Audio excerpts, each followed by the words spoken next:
মমতা বন্দ্যোপাধ্যায় 1 মে 2024 তারিখে মালদা থেকে প্রচার করে এসে মমতা ব্যানার্জি হেলিকপ্টার নিয়ে বড়ুয়া কিষাণ পার্টির মাঠে নেমে আমাকে ডেকে বলেছিল যে হুমায়ুন, আজকের দিনে আমার কাছে খবর আছে অধীর চৌধুরী আবার জিতে যাচ্ছে, ইউসুফ পাঠান হেরে যাচ্ছে, মোহাম্মদ সেলিম জিতে যাচ্ছে, আবু তাহের খান হেরে যাচ্ছে, তুমি একটা কিছু করো।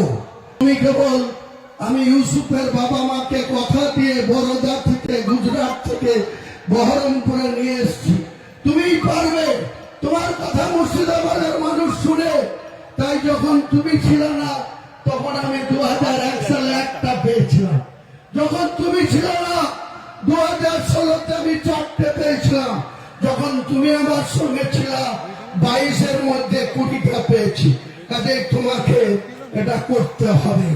তাই সেদিন আমি যোগী আদিত্যনাথ যেভাবে মুসলমান সম্প্রদায়ের লোককে উল্টো করে টাঙিয়ে সিধা করার কথা বলেছিল, তার 24 ঘন্টার মধ্যে আমি বলেছিলাম যোগী আদিত্যনাথজি, এটা ইউপি না, এটা বাংলার মুর্শিদাবাদ।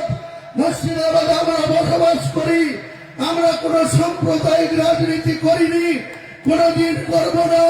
কিন্তু আপনি যদি মুর্শিদাবাদের মাটিতে দাঁড়িয়ে আমাদেরকে উল্টো করে টাঙিয়ে সিধা করতে চান, আমি হুমায়ুন কবির মাত্র 2 ঘন্টা সময় নেব।